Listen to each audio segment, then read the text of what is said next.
Pemirsa, ratusan motor terjaring razia kendaraan yang melintasi jalan layang non-tol Kasablanka kemarin Selasa 28 Januari.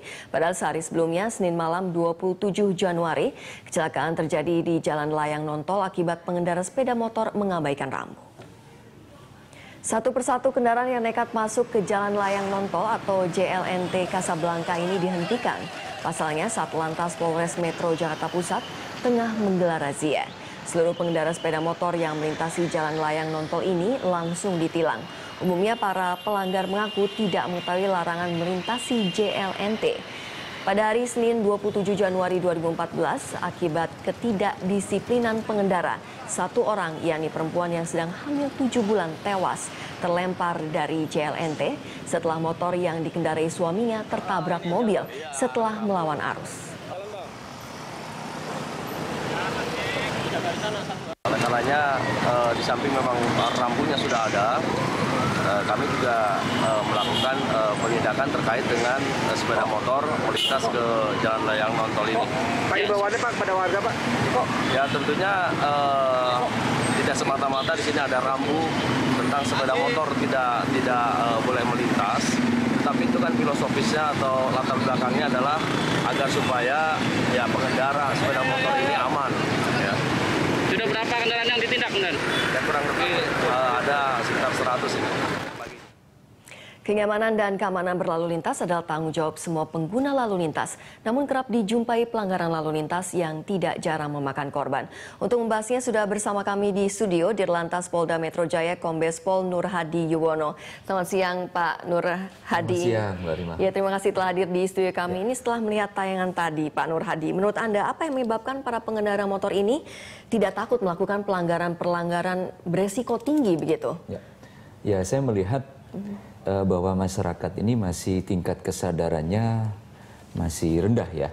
Dalam artian kita dari data pelanggaran kita masih banyak menemukan teman-teman kita masyarakat yang menggunakan kendaraan roda 2 khususnya ini yang saat ini kita bahas itu masih sering melanggar. Seperti yang tadi diuraikan bahwa pelanggaran-pelanggaran ini sudah kita sosialisasikan. Kita setiap saat juga mengevaluasi per bulan, bahkan kita berikan himbauan melalui TMC, melalui media-media elektronik lainnya bahwa pelanggaran seperti menerobos lampu merah, pelanggaran marka, terus kemudian melawan arus yang ini sangat berbahaya. Ini pun juga setiap saat kita sosialisasikan. Memang di sini kita tidak boleh berhenti terus-menerus memberikan himbauan kepada masyarakat. Bisa dikatakan mereka menganggap sepele bahwa peringatan-peringatan ini tidak penting, padahal sudah disosialisasikan begitu ya Pak? Sosialisasi pentahapannya jelas, termasuk apabila jalan itu sudah diresmikan terus kemudian dilengkapi oleh rambu-rambu oleh teman-teman kita dari Dinas Perhubungan. Rambu-rambu ini juga punya kekuatan hukum tentunya. Ini selama 30 hari sudah dilakukan sosialisasi. Setelah itulah baru penegakan hukum dilakukan oleh pihak kepolisian. Nah, penegakan hukum ini pun juga dilakukan evaluasi bahwa masyarakat yang pengguna roda 2 ini masih banyak melakukan pelanggaran. Ya memang kita sadar jumlah masyarakat kita cukup banyak dan tentunya ini ada satu peran serta daripada kita semua pemangku kepentingan masyarakat, baik itu di berbagai elemen ya tentunya, profesinya apapun ya, paling tidak bisa meningkatkan kesadaran dengan pengalaman-pengalaman atau peristiwa-peristiwa yang terjadi. Bicara mengenai kecelakaan kemarin, barangkali bisa dikatakan bahwa ini masih banyak warga yang tidak tahu dan tidak melihat rambu-rambu dan tidak tidak peka dengan sosialisasi yang ada. Apakah pada saat itu ada polisi atau petugas yang menjaga di jalan masuk JLNT itu? Ya. Untuk proses sosialisasi dengan semenjak diresmikan jalan non-tol ini oleh Bapak Gubernur, ini sudah dilakukan sosialisasi maupun penjagaan oleh anggota kita. Dan saya yakin masyarakat sudah tahu bahwa jalan non-tol ini tidak dipergunakan oleh kendaraan roda 2. Kita tahu bahwa jalan non-tol ini ketinggiannya 18 meter dan di atas masih Berarti sudah ada petugas, ya, bukan petugas menunggu di akhir jalan, gitu? Tidak. Dan kita juga kemarin berdasarkan kronologi kejadian, memang kita lakukan satu pendalaman, kita cek bahwasannya informasi dari suami korban bahwa ada petugas yang melakukan pemeriksaan kendaraan bermotor di pintu jalan non-tol ini. Tapi kenyataannya setelah kita dalami, kita tidak menemukan. Karena konsepnya apabila pemeriksaan kendaraan itu dilakukan, harus melalui pentahapan. Misalkan ada surat perintah tugas, kemudian harus ada memperhitungkan kemacetan juga, lokasinya, dan sebagainya. Kemungkinan bisa juga apabila di situ ada petugas yang mungkin sedang memeriksa kendaraan yang lain, mungkin tertangkap tangan, dia melanggar, itu bisa saja terjadi. Dan ini juga menjadi bahan evaluasi kami, dan juga kita melihat bahwa suami korban ini juga tidak memiliki SIM.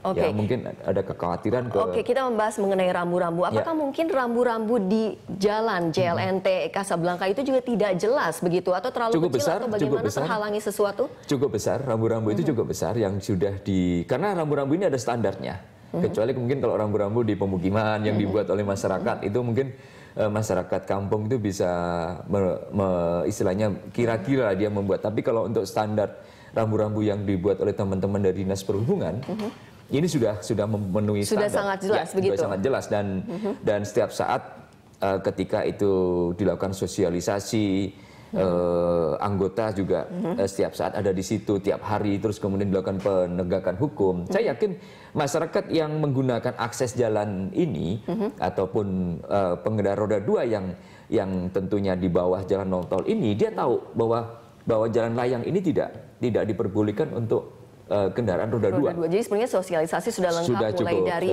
pertama awal masuk JLNT, lalu sudah ada rambu-rambu, tapi tidak digubris juga. Bahkan tadi malam saya sekitar jam 10 saya sambil mobile saya lewat jalan non-tol ini, masih banyak yang melanggar. Begitu. Ya mungkin mereka tidak tahu telah terjadi kecelakaan ataupun mungkin mereka bandel dan sebagainya. Bahkan dan sepertinya mereka tidak takut sama sekali gitu. Baik, Pak Nur Hadi, kita harus break dulu. Dan pemirsa tetaplah bersama kami karena kami akan kembali usai jeda. Ya, menurut informasi yang beredar, kecelakaan di jalan layang non-tol yang terjadi Senin 27 Januari lalu diakibatkan pengendara sepeda motor yang melawan arus untuk menghindari razia. Namun, Kasubdit Penegakan Hukum Dirlantas Polda Metro Jaya membantah adanya razia saat itu.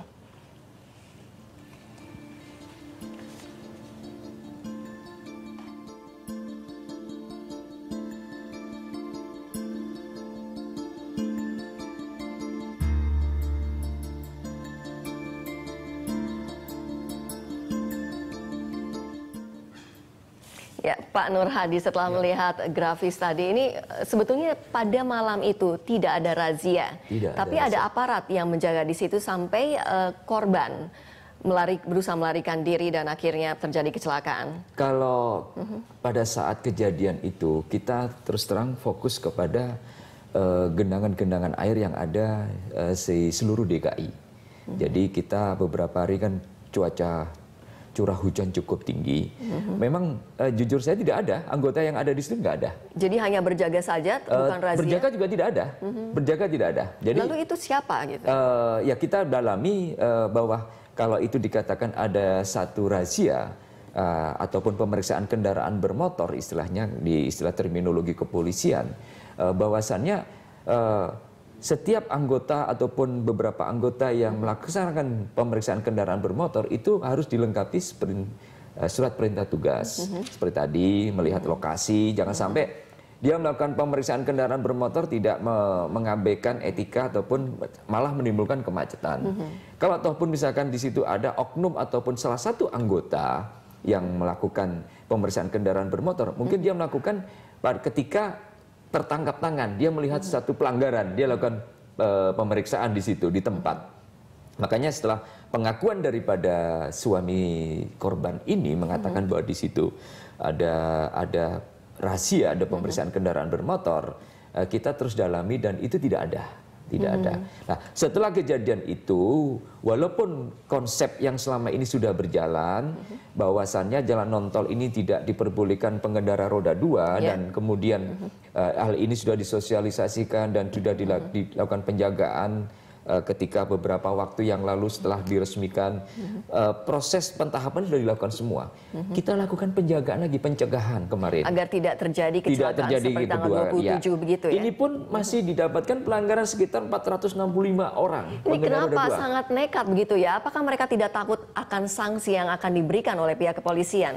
Mungkin ini saya melihat kalau dilihat dari infrastruktur yang ada, memang jalan yang di bawah jalan non-tol ini masih banyak jalan yang berlubang. Maksud Anda masih buruk begitu ya, jalan buruk, yang di bawah JLNT mungkin itu? Mungkin masyarakat melihat, oh saya nggak mau lewat sinilah, mungkin tersendat atau tidak nyaman, saya akan lewat di atas saja.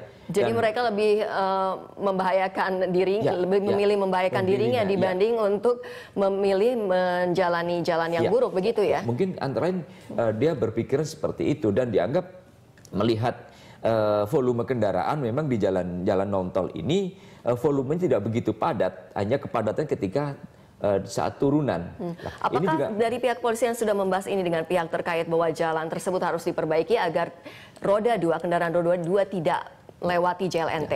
Kita sudah melakukan perencanaan besok, kita akan mengundang teman-teman dari instansi terkait, khususnya mengantisipasi dan juga memberikan rekomendasi pendataan genangan-genangan air yang tentunya kalau kita lihat masih dari kegiatan pendataan genangan air ini itu banyak jalan yang rusak.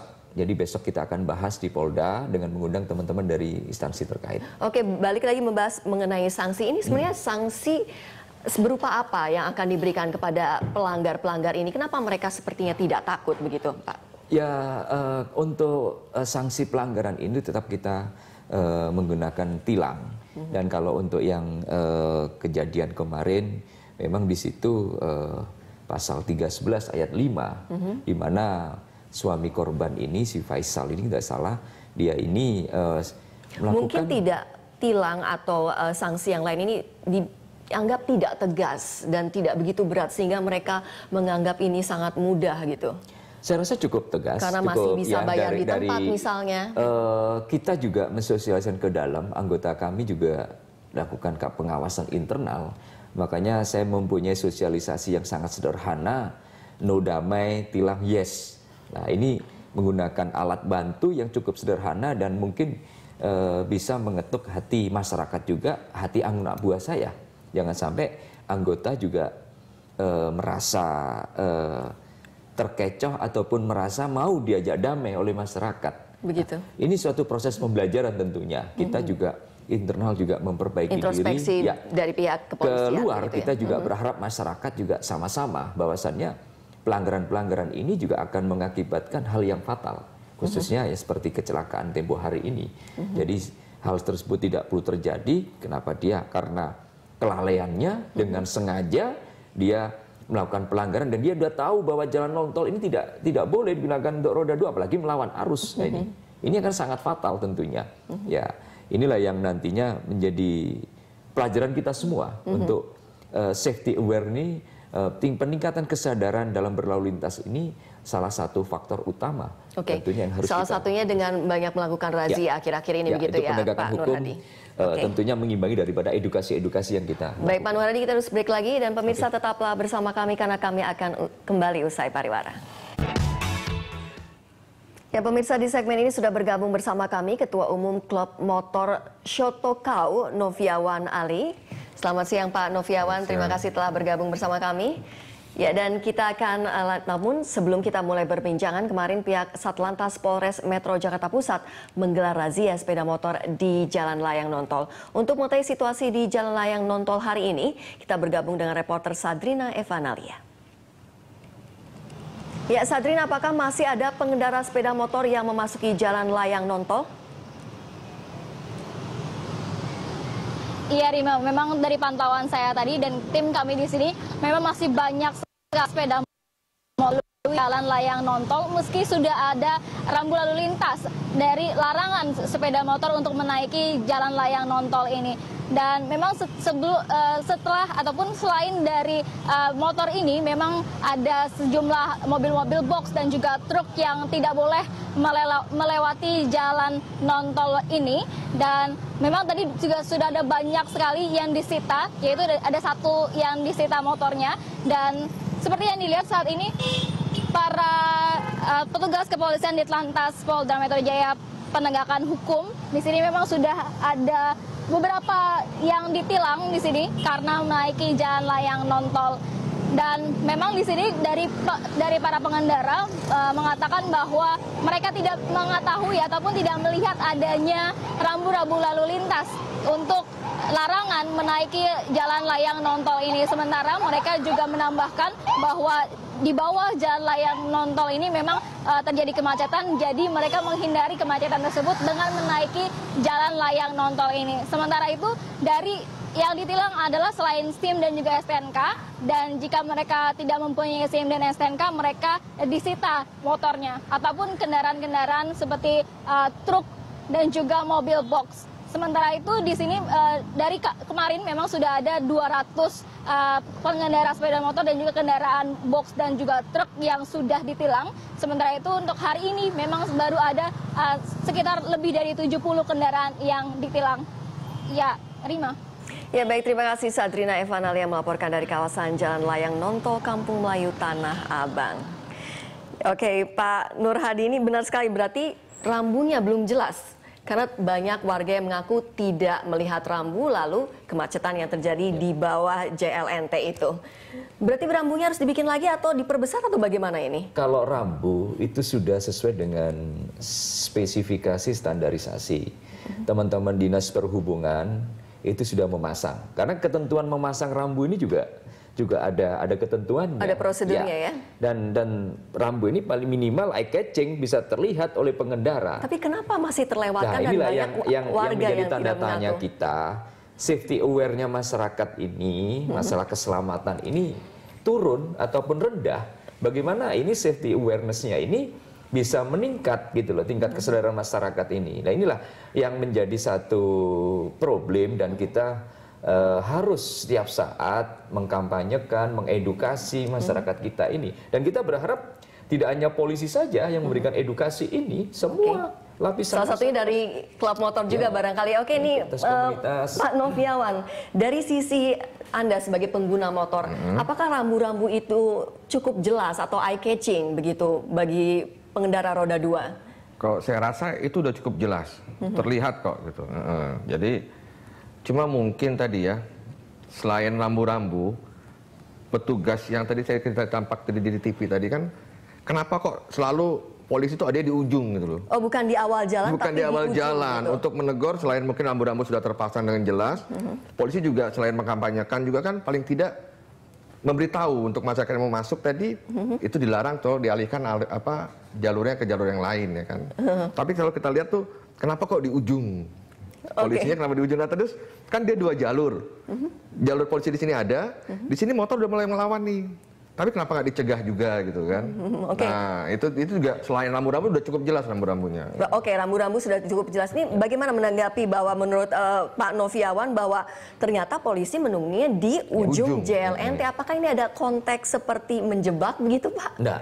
Jadi kita tetap, pencegahan tetap seperti yang disampaikan Pak Noviawan tadi. Kemarin kita juga lakukan pencegahan di pintu daripada jalan nontol ini. Memang saat ini kita lakukan di ujung untuk melakukan penegakan hukum.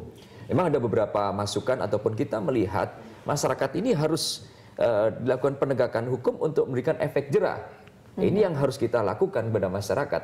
Ada kalanya persuasif itu dilakukan, pencegahan dilakukan. Ada kalanya penegakan hukum ini juga harus dilakukan. Jadi memang sengaja maksudnya ditaruh di ujung JLNT begitu ya? Karena seperti tadi malam kita juga lakukan pencegahan, itu masih banyak, sekitar 465 tadi malam yang terjaring. Karena itu tadi, seperti yang tadi disampaikan bahwa kondisi di bawah ini cukup padat, terus kemudian infrastruktur juga masih belum terbenahi dengan baik, mungkin karena juga cuaca hujan, curah hujan cukup tinggi. Ini juga akhirnya menjadi alternatif bagi para pengendara ini memilih nekat untuk melewati jalan non-tol ini. Jadi intinya petugas polisi melakukan pencegahan di awal JLNT, lalu di ujung JLNT. Itu melakukan penegakan hukum. Bukan untuk menjebak begitu ya Pak ya? Tidak. Baik Pak. Jangan menjebak-jebak. Oke Pak Nur Hadi dan Pak Noviawan, kita harus break dulu dan pemirsa tetaplah bersama kami karena kami akan kembali usai jeda. Pemirsa, Wakil Gubernur DKI Jakarta Basuki Cahayapurnama pun berkomentar terkait masih banyak kendaraan roda 2 yang memasuki jalan layang non-tol.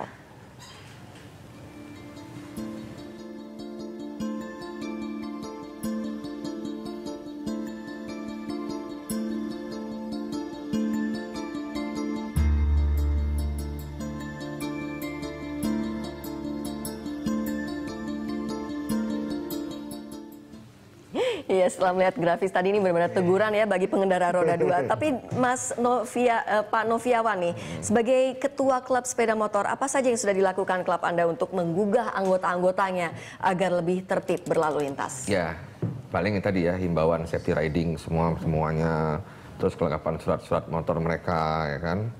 Selebihnya terus ya patuhi aturan di jalanan, tata tertib, itu aja yang paling kita himbau. Sebenarnya sudah dihimbau ya untuk dihimbau. Anggota-anggotanya.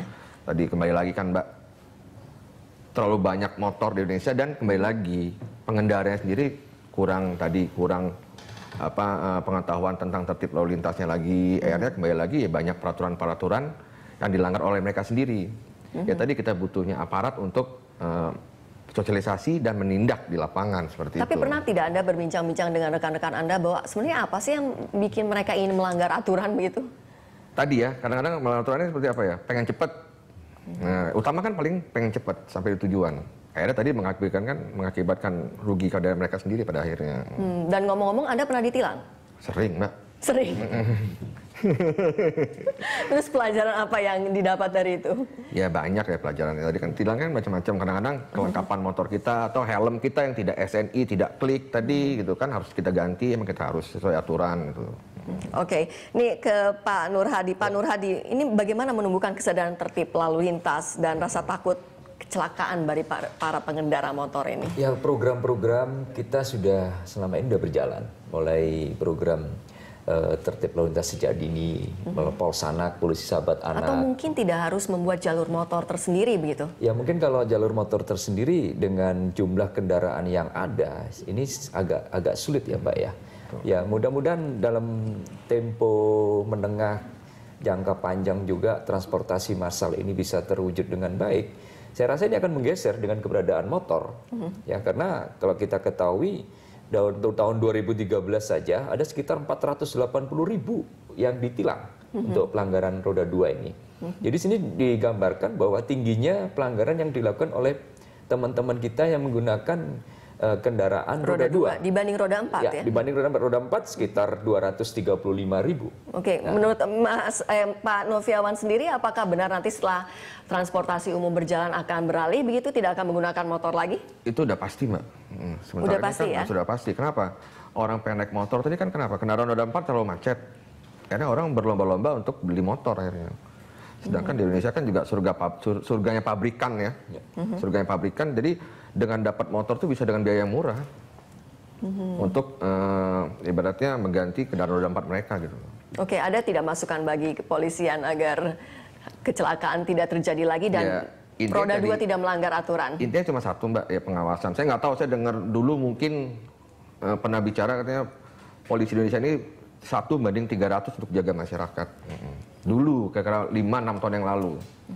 Ya berharap juga tadi polisi tidak usah tidak terlalu banyak apa, cuma kalau emang ada perempatan titik-titik macet ya polisi ada di sana, mungkin warga juga udah sadar itu. Begitu ya, seharusnya banyak aparat yang mengerahkan titik-titik kemacetan begitu. Kalau dekat rumah saya tuh kalau ada polisi di ujung sana di ujung sini di jalan itu nggak bakal macet itu. Jadi intinya apakah bisa ditarik bahwa sebetulnya pengguna roda 2 ini lebih takut dengan aparatnya daripada rambu-rambunya ya? Betul. Dia takut dengan aparatnya. Indonesia itu udah Indonesia sekali tuh, takut dengan aparat daripada dan tidak bisa dirubah mindset itu. Tidak kita harus bisa. memenuhi. Itu tadi kita udah sosialisasi, kita udah kampanyekan, masih terus seperti itu kan. Oke, berarti itu masukan bagi pihak kepolisian ya. Baik, Pak Nur Hadi dan Pak Noviawan, terima kasih atas informasinya dan semoga kecelakaan tanggal 27 kemarin itu tidak terulang lagi ya. Baik, ya pemirsa, demikian dialog Jurnal Siang, tetaplah bersama kami.